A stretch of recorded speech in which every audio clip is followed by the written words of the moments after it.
Well, hello, and we find ourselves in Woodstock, New Brunswick, and we're here with Mike of the Maliseet tribe. And Mike, I had a few questions for you, if you don't mind. What nation, collective nation, and then tribe are you from? The Maliseet of the Wabanaki. Okay. And we're here right on the border of the New Brunswick and U.S., or would be Maine. And your nation expands along this river. You are the people of the river, correct? Along this river and on the American side.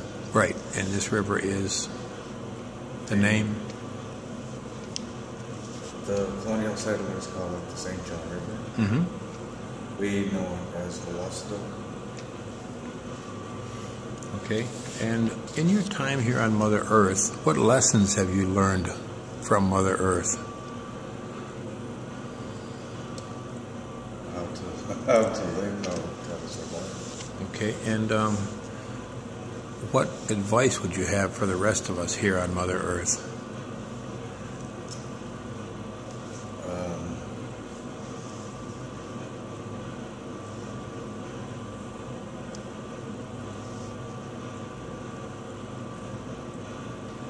Speak your truth clearly and honestly, and we live. That's excellent, actually. Now, these next two are optional. In your life here on Mother Earth, what has been the best moment of your life?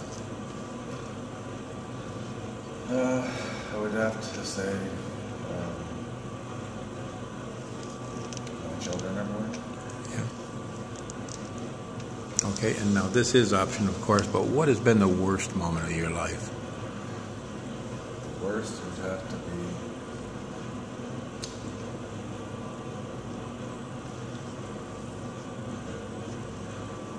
I'm not sure there is a worst. Yeah, you're one of the lucky ones. Now, I'm doing this series partially to show the contribution that we make still to Mother Earth today. We're not all dead, we're not all just savages sitting around a fire waiting to attack your wagons in a circle. What's been your favorite accomplishment in life? I think one of the biggest accomplishments is to instill to everyone, all nations, is that we're planetary citizens. Yeah. That a great deal of what we're actually conditioned to learn is constructed, and primarily in the interest of,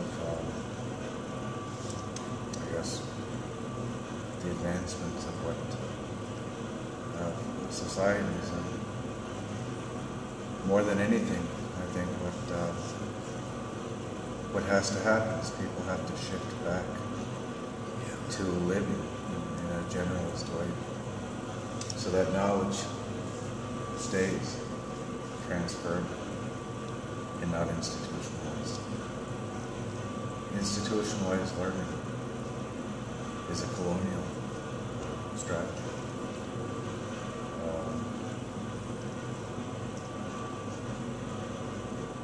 Underlying a lot of that is imperialism. So ultimately, any nationality that isn't European is always spoken of in terms of essentialism as the other. And but collectively, we're a universal family. Everyone on the earth. Yeah. So as long as we continue to give in to those social structures and those ideologies of keeping the ivory tower white. They're advancing societies. Getting a bit warm out with cold.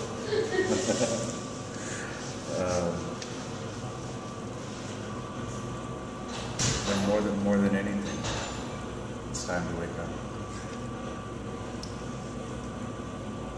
All indigenous people in the world understand that there'll come a time when it'll seem as though people have been asleep for a long time, and that eventually they're going to wake up. And when they wake up, they're going to be searching for their roots. They're going to be searching for their spiritual being.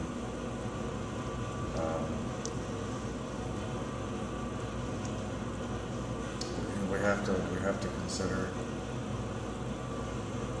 the magnitude of what institutionalized learning has done in terms of changing the indigenous value systems, the traditional methods of life, and how a lot of that has been deliberately destroyed as a form of social control. And that we have to start looking at systems as systems. And that until we recognize what we have as indigenous people is unique, we have something to bring to that change, like that life-giving change. What all indigenous people understand is that we come from the spirit world, knowing that we're actually people have to recognize that institutional learning is backwards, that it's backwards deliberately. People have lost touch with the knowledge that we're actual spiritual beings having a human experience. We're not human beings having a spiritual experience. We know who we are. We know where we come from. All of the violence that's taken place over the last 500 years, no matter what European nation, they have a consciousness. And in that consciousness, there are choices that have to be made. And those choices are simply that if you're going to be careful of where you're placing real value, the value in inanimate objects for material gain. We as indigenous people understand everything comes from the earth. And because everything comes from the earth, we come from the earth. And it's time that we start insisting on calling out those types of injustices as violations of human rights. Violations that are taking different at different levels. You have national, you have international. And now as a result of the continuation of colonialism, people need to recognize that colonialism is still very much active today. Efforts to decolonize have to include looking at political systems. What is political to one nation is not political to another. Wow. The advancement of capitalism, the advancement of